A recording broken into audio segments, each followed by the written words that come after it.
کہ اسے یعنی موسیٰ کو صندوق میں رکھو، پھر اس صندوق کو دریا میں ڈال دو تو دریا اس کو کنارے پر ڈال دے گا اور میرا اور اس کا دشمن اسے اٹھا لے گا۔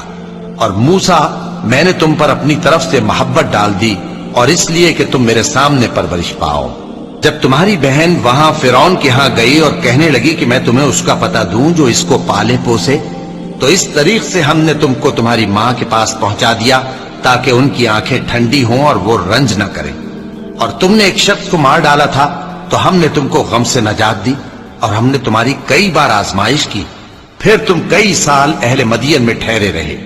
پھر اے موسیٰ، تم ایک اندازے پر آ پہنچے اور میں نے تم کو اپنے کام کے لیے بنایا ہے، تو تم اور تمہارا بھائی دونوں ہماری نشانیاں لے کر جاؤ اور میری یاد میں سستی نہ کرنا۔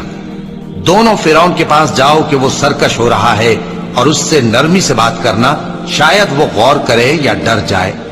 دونوں کہنے لگے کہ اے ہمارے پروردگار، ہمیں خوف ہے کہ وہ ہم پر زیادتی کرنے لگے یا زیادہ سرکش ہو جائے۔ اللہ نے فرمایا کہ ڈرو مت، میں تمہارے ساتھ ہوں کہ سنتا اور دیکھتا ہوں۔ اچھا تو اس کے پاس جاؤ اور کہو کہ ہم آپ کے پروردگار کے بھیجے ہوئے ہیں، تو بنی اسرائیل کو ہمارے ساتھ جانے کی اجازت دیجیے اور انہیں عذاب نہ کیجیے۔ ہم آپ کے پاس آپ کے پروردگار کی طرف سے نشانی لے کر آئے ہیں، اور جو ہدایت کی بات مانے اس کو سلامتی ہو۔ ہماری طرف یہ وحی آئی ہے کہ جو جھٹلائے اور منہ پھیرے اس کے لیے عذاب تیار ہے۔ غرض موسیٰ اور ہارون فرعون کے پاس گئے۔ اس نے کہا کہ موسیٰ، تمہارا پروردگار کون ہے؟ کہا کہ ہمارا پروردگار وہ ہے جس نے ہر چیز کو اس کی شکل و صورت بخشی، پھر راہ دکھائی۔ کہا تو پہلی قوموں کا کیا حال ہوا؟ فرمایا کہ ان کا علم میرے پروردگار کو ہے جو کتاب میں لکھا ہوا ہے۔ میرا پروردگار نہ چوکتا ہے نہ بھولتا ہے۔